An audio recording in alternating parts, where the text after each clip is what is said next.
नमस्कार शेतकरी मित्रांनो, स्वागत आहे तुमचं फार्मर लाईफ या आपल्या यूट्यूब चॅनलमध्ये। तर मित्रांनो, आजचा व्हिडिओचा विषय म्हणजे की बऱ्याच शेतकऱ्यांचे मला फोन येतात की आमचा जो नांगर आहे म्हणजे जो डबल पलटी नांगर आहे तर तो कडक रानामध्ये लागत नाही।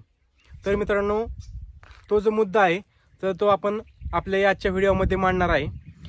त्याचबरोबर आपण ज्यावेळेस आपण नवीन नांगर खरेदी करण्यासाठी जातो तर त्याच्यामध्ये आपण कोणकोणत्या गोष्टी पाहायच्या आहेत की जेणेकरून आपला जो नांगर आहे तर तो कडक रानामध्ये सुद्धा लागेल, त्याचबरोबर आपल्या नांगराला जास्त मेंटेनन्स सुद्धा येणार नाही। तर याच्याविषयी मित्रांनो आज आपण संपूर्ण चर्चा करणार आहोत। तर मित्रांनो, सर्वप्रथम तुम्ही जर आपल्या यूट्यूब चॅनलला सबस्क्राईब केलं नसेल तर आपल्या यूट्यूब चॅनल नक्की सबस्क्राईब करा आणि बेल आयकॉनवरती सुद्धा प्रेस करा, जेणेकरून नवीन व्हिडिओचे जे अपडेट आहेत तर ते तुमच्यापर्यंत मिळत राहतील। तर मित्रांनो, काय होते की ज्या भागात हे जे डबल पलटी नांगर नसतात तर त्या शेतकऱ्यांना या नांगराविषयी काहीच माहिती नसते। तर ते काय होतात की मार्केटमध्ये जातात आणि नांगर घेऊन येतात आणि पर्यायाने काय होते की त्याच्याबद्दल अनेक समस्या निर्माण होतात की कडक रानामध्ये नांगर लागत नाही, नांगर पलटीच होत नाही, अशा प्रकारे भरपूर अशी कारणे त्यांच्या समोर येत असतात। तर मित्रांनो, या व्हिडिओमध्ये आपण ही जी सर्व माहिती आहे तर सांगणार आहे। तर मित्रांनो, व्हिडिओ जो आहे तो शेवटपर्यंत पहा की जेणेकरून तुम्हाला जी सर्व जी माहिती आहे तर ती व्यवस्थित समजेल। त्याचबरोबर तुमच्या मनात या डबल पलटी नांगराविषयी ज्या काही शंका असतील तर त्या संपूर्ण शंका तुमच्या मनातून निघून जातील। तर चला सुरुवात करूयात आपण आपल्या व्हिडिओला।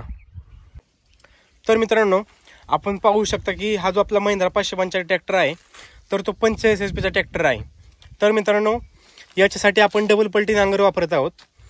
तर याच्यासाठी मित्रांनो आपण 12 इंची डबल पलटी नांगर जो आहे तर तो आपल्या ट्रॅक्टरसाठी वापरत आहोत। तर मित्रांनो, 12 इंच आपण कोठे मेजर करावं लागते तर हा जो बेस आहे तर हा जो बेस जो आहे तो 12 इंचचा असतो। तर येथे आपण पाहू शकता की हा जो नांगर आहे तर तो किती इंचीचा आहे। तर मित्रांनो, हा एक पहिला मुद्दा झाला। त्याचबरोबर मित्रांनो, दुसरा मुद्दा म्हणजे डबल पलटी नांगर घेताना आपण पाहू शकता की आपण ट्रॅक्टरचे जे हायड्रोलिक पट्टे आहेत तर त्या जोडण्यासाठी आपण पाहू शकता की ज्यावेळेस कल्टिवेटर त्याचबरोबर रोटावेटर जे आपली काही जे अवजारे असतील तर त्याला अशा टाईपमध्ये पट्टी जोडण्यासाठी असते। परंतु मित्रांनो, काही नांगरांना काय असते की आपण पाहू शकता की हा जो ट्रॅक्टरचा बॉडीचा जो हायड्रोलिक पट्टी सेट करण्याचा जो पार्ट आहे तर त्याच पद्धतीने इथे आपण पाहू शकता की इथे असं बाहेर कान दिले जातात। तर मित्रांनो, त्या पद्धतीचे आपण जे नांगर आहेत ते घ्यायचे नाहीत, कारण की काय होते की ते जे कान आहेत तर ते कट होतात, तुटतात। तर मित्रांनो, अशा प्रकारे हा जो आपण बॉक्स पाहतात तर अशा प्रकारे बॉक्स असणारच आपण नांगर जो आहे तो सिलेक्ट करायचा आहे। तर मित्रांनो, हा झाला दुसरा मुद्दा। त्याचबरोबर सर्वात महत्त्वाचा मुद्दा म्हणजे काय की शेतकऱ्यांचे प्रश्न असतात की कडक रानामध्ये नांगर लागत नाही। तर मित्रांनो, याच्यासाठी तिसरा महत्त्वाचा मुद्दा म्हणजे काय आहे तर तो आपण पाहूयात। तर मित्रांनो, आपण पाहू शकता की हा जो आपला नांगर आहे तर आपण पाहू शकता की ह्याला जे फाळा आहेत तर ते जे फाळा आहेत तर आपल्या सिंगल पलटी नांगराला ज्या टाईपमध्ये जे फाळा असतात तर त्या टाईपमध्ये आपला हा जो नांगर आहे तर त्याला हे फाळा आहेत। तर मित्रांनो, आपला हा जो नांगर आहे तर तो किती सुद्धा कडक रानामध्ये आपण टाकला, चालवला तरी सुद्धा हा जो नांगर आहे तर तो लगेच लागतो। आतापर्यंत असे कधीच झाले नाही की ह्या रानामध्ये आपला हा जो नांगर आहे तर तो लागला नाही। अगदी बांधाच्या कडेला सुद्धा हा जो नांगर आहे तर तो व्यवस्थित लागतो। तर मित्रांनो, हा जो मुद्दा आहे तो सर्वात महत्त्वाचा मुद्दा आहे की काय होते की हे जे फळ आहेत तर आपण ज्याप्रमाणे पारीसारखे जे बारचे असतात तर ते जे फळ आहेत तर ते कडक रानामध्ये अजिबात लागत नाहीत। त्याचबरोबर जरी मऊ रान असले, हलके रान असले तरी सुद्धा त्या रानामध्ये लागत नाहीत। तर काय होते की शेतकरी मार्केटमध्ये गेला तशा प्रकारचे जर फळाचा जर नांगर आणला तर त्यांना प्रश्न पडतात की बाबा हा जो नांगर आहे तर तो आपला रानामध्ये अजिबात लागत नाही। तर अशा पद्धतीने काय होते की दुसऱ्या शेतकऱ्याचा जो विश्वास आहे म्हणजे त्याला जर नांगर आणायचा असेल तर तो अशा प्रकारची कारणे समोर लक्षात जे प्रॉब्लेम समोर आले की तो नांगर जो आहे तर तो घेण्याचे टाळतो। तर मित्रांनो, कडक रानामध्ये जर तुम्हाला नांगर लावायचा असेल सर्वात महत्त्वाचा मुद्दा म्हणजे हा की आपले हे जे फळ आहेत तर ते अशा टाईपमध्ये पाहिजेत। तर मित्रांनो आपला हा जो नांगर आहे तर याला जवळजवळ 4 वर्ष झालेले आहेत. आत्तापर्यंत मित्रांनो आपण फक्त याचे हे जे फळ आहेत तर ते एकदा बदललेले आहे, त्याला आत्तापर्यंत काहीच मेंटेनन्स आपण केलेलं नाहीये. तर मित्रांनो हे जे फळ आहेत तर ते रेडीमेड फळ आपल्याला मिळतात. आपण पाहू शकता की इथे एक नट आहे आणि इथे एक नट आहे. नट बोल्ट मध्ये हे जे फळ आहेत ते फिक्स करता येतात. आपण पाहू शकता की इथे थोडीशी वेल्डिंग आहे, त्यानंतर इथे थोडीशी वेल्डिंग आहे, त्याचबरोबर इथे थोडीशी वेल्डिंग आहे. तशाच पद्धतीने मागच्या साईडने सुद्धा 1 2 3 स्पॉट फक्त वेल्डिंगचे असतात. किती सुद्धा कडक रानामध्ये किंवा जरी दगडाचे रान असते, रुताड वगैरे असतील तरी सुद्धा हे जे फळ आहेत तर ते अजिबात तुटत वगैरे ना अजिबात सुद्धा नाहीत. तर मित्रांनो हे जे फळ आहेत तर तुम्हाला रेडीमेड सुद्धा मिळतात, बनवून वगैरे घेण्याची अजिबात गरज नाहीये. तर मित्रांनो हे जे फळ आहे तर ते आपल्याला 2 वर्षापूर्वी आपण 1100 रुपयाला एक फळ आपण हा टाकलेला आहे. तर या 4 नांगराचे जे फळ आहेत ते आपल्याला 4400 पर्यंत आपल्याला मिळालेले आहेत. आतापर्यंत आपण एवढाच खर्च आपल्या या नांगराला केलेला आहे. तर मित्रांनो हा महत्वाचा मुद्दा आहे. कडक रानामध्ये तुम्हाला जर नांगर चालवायचा असेल तर बार टाईप जे फळ असतात ते अजिबात कडक रानामध्ये लागत नाहीत. अशा प्रकारे जर फळ असतील तर ते कडक रानामध्ये लगेच लागतात, काहीच प्रॉब्लेम नाही.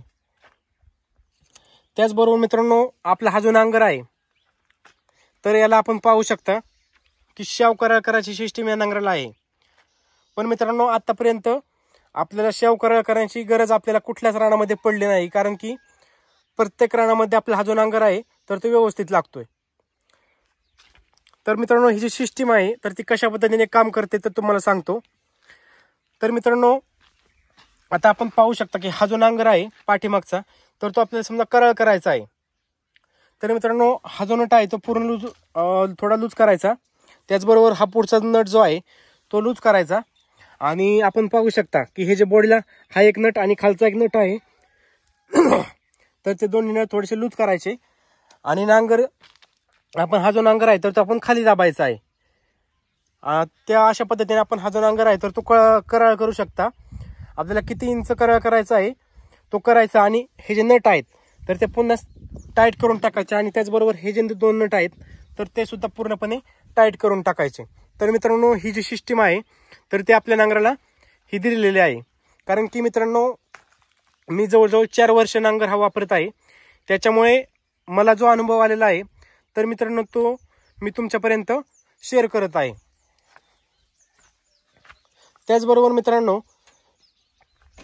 जर ह्या गोष्टी आपण नांगर घेताना जर पाहिल्या तर तुम्हाला कुठल्याच अडचणी येणार नाहीत.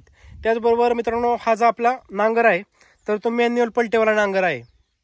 यातूनच तुम्ही जर हायड्रोलिक पलटीवाला नांगर जर सिलेक्ट केला तर अतिउत्तम राहील, कारण की मॅन्युअल पलटी जो नांगर आहे तर या नांगराला जास्तपणा थोडा गाळे वगैरे पडत असतात, तर याच्यामुळे थोडासा मेंटेनन्स जो खर्च आहे तर तो आपल्याला थोडा जास्त येत असतो. तर मित्रांनो परंतु माझ्या माहितीनुसार आपण आतापर्यंत याला काहीच खर्च केलेला नाहीये, कारण की हायड्रोलिक जो नांगर आहे तर तो आपण वापरलेला नाहीये, त्याच्यामुळे हायड्रोलिक विषयी आपल्याला जास्त काही एवढे नॉलेज नाहीये. तर मित्रांनो मॅन्युअल पलटीविषयी मी तुम्हाला संपूर्ण माहिती जी आहे तर ती सांगितलेली आहे. तर मित्रांनो हा जो आपला मॅन्युअल पलटी नांगर आहे तर त्याला आपण ऑटोमॅटिक पलटीमध्ये जुगाडू पद्धतीने आपण याला तयार केलेला आहे. तर आपण पाहू शकता की इथे ऑटोमॅटिक पद्धतीने आपण हे जुगाड तयार केलेला आहे. तर याचा जो फुल व्हिडिओ आहे तर तो आपण आपल्या यूट्यूब चॅनलवरती अपलोड केलेला आहे, तर तो आपण आपल्या यूट्यूब चॅनलवरती जाऊन एकदा अवश्य पहा. तर मित्रांनो अशा प्रकारे आपण संपूर्ण माहिती या नांगराची आपण पाहिलेली आहे. शेतकऱ्याच्या मनात जे काही प्रश्न असतील आपण संपूर्णपणे कव्हर केलेले आहेत. तर मित्रांनो जरी तुमचे काही क्वेश्चन असतील तरी आपण आपल्या यूट्यूबच्या डिस्क्रिप्शनमध्ये आपण आपल्या इंस्टाग्रामची लिंक दिलेली आहे, तर आपल्या इंस्टाग्राम आयडीला फॉलो करा. त्याचबरोबर आपण तेथे आपल्याला या व्हिडिओविषयी जे काही प्रश्न असतील तर ते आपण तेथे आपल्या आयडीवरती आपण मला क्वेश्चन विचारू शकता. तर मित्रांनो अशा प्रकारे आपण संपूर्ण जी माहिती आहे तर ती आपण व्यवस्थित सांगितलेली आहे. ज्या शेतकऱ्याला डबल पलटीवाला मॅन्युअल पलटीवाला हा जो नांगर घ्यायचा असेल तर त्यांनी हे जे आपण संपूर्ण मुद्दे या व्हिडिओमध्ये जे मांडलेले आहेत तर अशा प्रकारे संपूर्ण यातील माहिती जी आहे ती संपूर्ण पाहूनच आपण हा जो नांगर आहे तर तो आपण खरेदी करायचा आहे. अशा प्रकारे जर नांगर आपण खरेदी केला तर आपल्याला काहीच अडचण येणार नाही.